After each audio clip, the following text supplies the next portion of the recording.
Hey, Service Advisor Nation. Thank you for tuning into another episode of the AutoFix Advisor Cast with your host, Michael Doherty. I think all of you would agree, especially in our position, we're not in a position to sell repairs, right? That's not our job. It's not what we're doing. We're building and maintaining client relationships, and part of that is not selling repairs, it's providing peace of mind for our clients and our coworkers as well. But on the client side, I think there's still mistrust in the industry with clients in automotive shops. I believe that a lot of people are still just apprehensive about, authorizing repairs that they really don't know about. And not to say that we're doing it incorrectly on the service advisor front, because again, we're on the front lines. We're really engaged with what's going on in the business. A lot of us have training in the field and know particulars about certain components and can explain those to people. But I think sometimes in the explanation of what the vehicle may need or the particular service, it's a little overwhelming for people. And, if they don't understand it, then they're probably going to decline the work because it's just kind of maybe over their head, or they're just not confident in their decision. Not saying you explain it to them in the wrong way, but again, coming from the standpoint of, again, we're not selling repairs, we're providing and offering peace of mind for what their vehicle needs. So, I think a great way to kind of break that down a little further is, again, I just mentioned that it depends on what we're saying to the clients, how we're explaining what services are needed. And yeah, I'll be honest. I mean,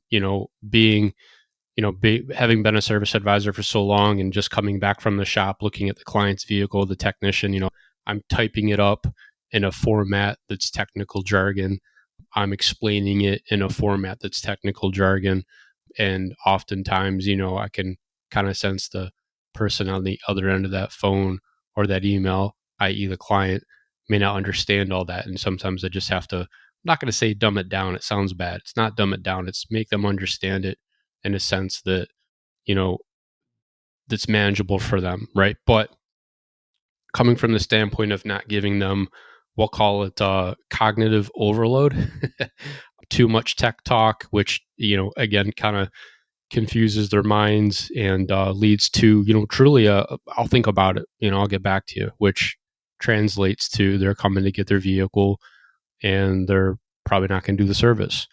So again, oftentimes it's not price, it's the explanation. But, I think it's, partly by design and again, kind of mistrust for clients in our industry.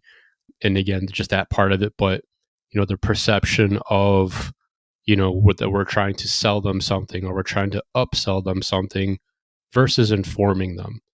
And again, just having that mindset of informing them a little bit better. But I think one thing that'll help do that, and this is going to work for shops that, don't do DVIs as well, because I know on a DVI, typically there are color markers for severity of services that are recommended on people's vehicles. But again, whether you're doing DVIs or you're not doing DVIs, this translates, kind of crosses over to both platforms. But we'll call it the traffic light method, and that's basically going to be, we're talking about, traffic light. We're talking about green, yellow, and red. Kind of what does that look like to clients? Why is that important? Why should we really explain it that way? Well, because it comes across to them in a sense that they're going to understand. And again, we're talking about recommending services, providing peace of mind for what their vehicle is going to need. So obviously for green, that's all good, right? No action needed, Mr. and Mrs. Jones. All these boxes here are checked green. And again, if you're not operating on a DVI system, then digital vehicle inspection system, then again, say that to them. Hey, if we're using a scorecard here metaphorically, we're going to use a traffic light as a marker, as a visual marker, and we're going to use green, yellow, and red. And in this case, green is good, no action needed, right? They resonate with that. They can get behind that because when they're on the road, they're seeing a traffic light that registers with them, right? So again, just trying to come from the mindset of getting them on your mindset. So again, Mr. and Mrs. Jones, your brakes right now, they're green. It's all good. No action needed. We did check out your air filter and your cabin filter. Those right now are yellow. You know, we're advising you that probably next service, those are going to be needed. So we'd like to come up with a plan of action, get you on the schedule for, a couple months from now to get those taken care of. But, and we checked, your brakes, and your front brakes are worn down to 2 millimeters of life left. Right now, your front brakes we'd be considered red on that traffic light. It's pretty immediate. It needs attention. That's kind of a safety concern. And there's a serious wear issue there. I would definitely recommend, doing the brake service at this visit, because again, on the traffic light spectrum, that is definitely a red. So again, they're hearing you talk, but as you're talking, they're picturing the traffic light right in their mind. They're seeing that green, yellow, and red. And red is, stop, take action. Yellow, I'll be honest. I mean, sometimes when a traffic light is yellow, if there's nobody in front of me or behind me, I might, hit the throttle, get some throttle credits and roll through. But again, it's explaining it to them in a sense that they're going to understand. And I really think that traffic light system definitely makes a big difference. So again, it's, kind of, you're projecting kind of a roadmap to them, if you would. And that's something they can get behind, right? It's not a sales pitch. Again, you're providing peace of mind. You're recommending actionable items that are going to be needed. So again, if you're using a DVI system, digital vehicle inspection system, then you're probably going to have those markers already on there. But again, if you're not using a DVI, you can still say, hey, we're going to use the traffic light method to talk about these services on your vehicle today. And it's going to pique their interest, and they're going to stay engaged, because as you go down the list of items that they need or are recommended, again, mention those colors, right? And start off with the good first. Don't start with the red. Don't start with the yellow. Let them know what is currently good with their vehicle. Starting off with positives is way more important than starting off with negatives or need to do's. So again, treat it like the traffic light: green, right, yellow, and red, and do it in that manner. But always, always, always start with positives. And I've had a couple cars through the shops over the years that there is no green. And I say that truthfully. There's every box is checked, everything needs to be done. It's a hot mess. But, again, there's still something that you can point out on that vehicle. There's got to be, even if it's not mechanical or electrical or suspension or whatever, but mentioning something positive about that vehicle before you start talking about what they're going to need. Find something that's positive to talk about. And again, the traffic light method for the client, right? There's not only the client but you. I mean, there's a psychological benefit there, right? Again, it's there's no hard sell. You're not approaching it like that, and I hope you're not anyways. But again, the psychological part, right? Again, it's color coded. They can get behind it. It's easier to explain. And even if you're doing a DVI, right? Even if you send them a DVI, when you go over it with them, again, the yellow, the green, the red, or green, yellow, and red, verbalize that to them. Again, we're going to treat this DVI like a traffic light.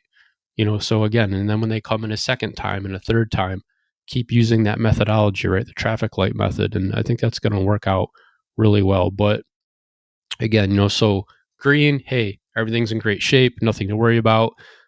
Yellow, this isn't urgent, but, something that we want to monitor. Let's get you on the schedule for, 3 months from now, 4 months from now, whatever it means. And then red, right? Red's going to equate to either it's unsafe or it's costly if we wait. And we recommend taking action today while the vehicle is here. If you want to leave it, again, build value in what you're offering. If they left the vehicle, they thought it was going to be a 1-day service, again, think about how can you help them? How can you help move along their concern, which is not going to be at that point, I need service on my vehicle, more service than I anticipated. It's going to be, how am I going to get to work tomorrow? How am I going to pick up my kids later today? How am I going to get to Johnny's baseball game? How am I going to get to, Sarah's cheerleading event? Whatever it is. But point being, think about, forward thinking. what's the bigger issue at hand? It's their transportation. That's the issue. And if you've got something that you can, you know, accommodate them with right off the bat, we've got a loaner car that we can lend you. Again, think about that because that's going to come up in the conversation. Don't wait for them to ask you, or I hate to say it's an objection, but I can't do any of this today because I need the car back, right? So again, proactively think of a plan of action, right? Think about it like if it was your mom's car, if it was your sister's car, and they need the car, but you really know they need to do the work. Again, how would you phrase it to them to let them live their life and go on what they got to do logistically while you work on their car? So have a backup plan.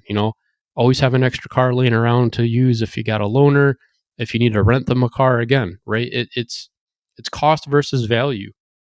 There's enough places locally that rent cars. Uber or Turo, Enterprise Rent a Car, Hertz, whatever. Get linked up with one of those facilities and come up with a deal that they can hook you up with. And in a pinch, in an emergency, just is it worth spending $40 to $50 for a day for someone to have a rental to take care of their car for them and let them know that you got their back, you're going to pay for their transportation if they want to do the work? I think that's a win-win, right? I mean, I think the work being done is going to outweigh the cost of the rental or the Turo, car.